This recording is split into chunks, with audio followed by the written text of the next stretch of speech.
Welcome back to the channel. Today, I'm going to put my hater hat on. We're going to talk about the most overrated player at every position. I assume there's going to be some no-brainers that most of you all should agree with me on, but I want to find some of those guys that have been flying under the radar and living off the hype for far too long. Thanks for watching, like and subscribe, and let's get into it. I'll tell you right away that I'm saving quarterback for last. Let's start with defensive backs. I think this might be the easiest position to handle because I've never seen a player with so much hype have such bad stats and PFF ratings. Trayvon Diggs. I know he led the league in interceptions, but he also gave up the most yards in the entire league and had an abysmal 59.8 PFF grade. To put that in perspective, Kelvin Joseph, who is the fourth corner on the Cowboys roster, had a 71.2 rating. I know Diggs is better than Joseph, and that's why he starts, but that's a crazy comparison. Diggs gave up the most yards in a season since 2016. Now, this is partially due to how many snaps a game he plays, the fact that the Cowboys offense scores a good amount of points so other teams are throwing more often, and his safety help wasn't the best. But I've never seen a player with all of these downfalls be so celebrated on social media and be pushed as a Defensive Player of the Year candidate. Moving on to D-line. This might be an unpopular opinion, but I think Khalil Mack is the most overrated pass rusher in the league right now. Don't get me wrong, he's started his career on fire. 4 straight years of double-digit sacks is nothing to scoff at, but since 2019, he hasn't repeated. He's 31 years old and the 4th highest paid edge rusher in the league. People have dubbed the Chargers Super Bowl favorites for having the best edge rushing duo in the league, and perhaps Bosa having Mack and vice versa will help each of them individually, but I don't know that they'll be as dominant as expected. I'm not saying Mack isn't a top 20 pass rusher, I'm saying he's not in the top 5, and I would bet we could go through a list and he'd be out of the top 10 going into 2020. Let's do that real quick. Bosa, Watt, Crosby, Garrett, Von Miller, Cameron Jordan are all for sure better than him. You could argue for Robert Quinn, Harold Landry, Zadarius Smith, Trey Hendrickson, and Hassan Reddick. Some of these guys are more recent breakouts, but we're looking ahead and not back.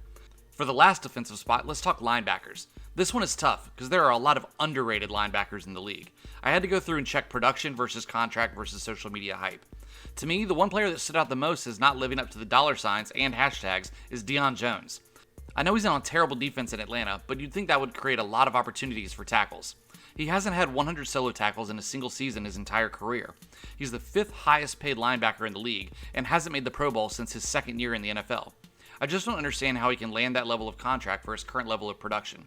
He's not a pass rushing linebacker either, as his highest season total is 4.5 sacks, with a total of 8.5 sacks in his 6 years in the league. Moving over to the offensive side of the ball, let's start at wide receiver. The hype machine at this position is very real, so there are several candidates for the overrated award. To me, there's one obvious candidate who stood out the most. It's Amari Cooper. I'll be transparent and let you know I strongly consider Juju Smith-Schuster, but the fact that he took such a team-friendly contract shows that he's aware he needs to prove himself all over again. But back to Cooper. He signed a contract last offseason that even with all the big new deals this year, has him tied at 10th for most average salary. The biggest tell to me that he's overrated among fans and analysts is that the team that signed him to that contract traded him away for peanuts. They got a 5th round pick and a late round swap for Cooper after giving up a 1st to get him. Look at that deal compared to the Tyreek Hill trade. The Dolphins gave up 5 picks, including a 1st and 2nd round pick to get Hill. I think league executives know that Cooper is on the decline. Even in a high-powered offense, he barely eclipsed 1,100 yards in his 2 full healthy seasons in Dallas. He hasn't made the Pro Bowl the last 2 seasons, and he is going to a situation where he might be getting passes from Jacoby Brissett for at least half a season. Cooper is still young and could possibly have a strong chemistry with Deshaun Watson if and when he returns, but for now I think he is at the bottom half of the league as far as wide receiver ones go. Let's look at tight ends next. There is a very clear elite group at the top with Kelsey, Kittle, Andrews, and Waller. Right behind them on the rise, I believe Dallas Goedert is right there. There's a sharp drop-off after that, so it's hard to be overrated at the position. But from a fantasy talk hype, and every team's fan base trying to get him in free agency or trade, I believe David Njoku qualifies as overrated in my book. He is on the same hype train that O.J. Howard had for quite some time due to his athleticism and potential.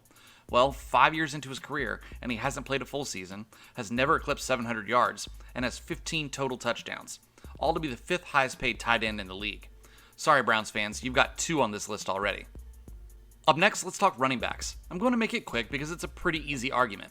This player was taken in the 1st round of the NFL draft, is entering the last year of his rookie deal, has 2,000-yard seasons and only played 1 full season.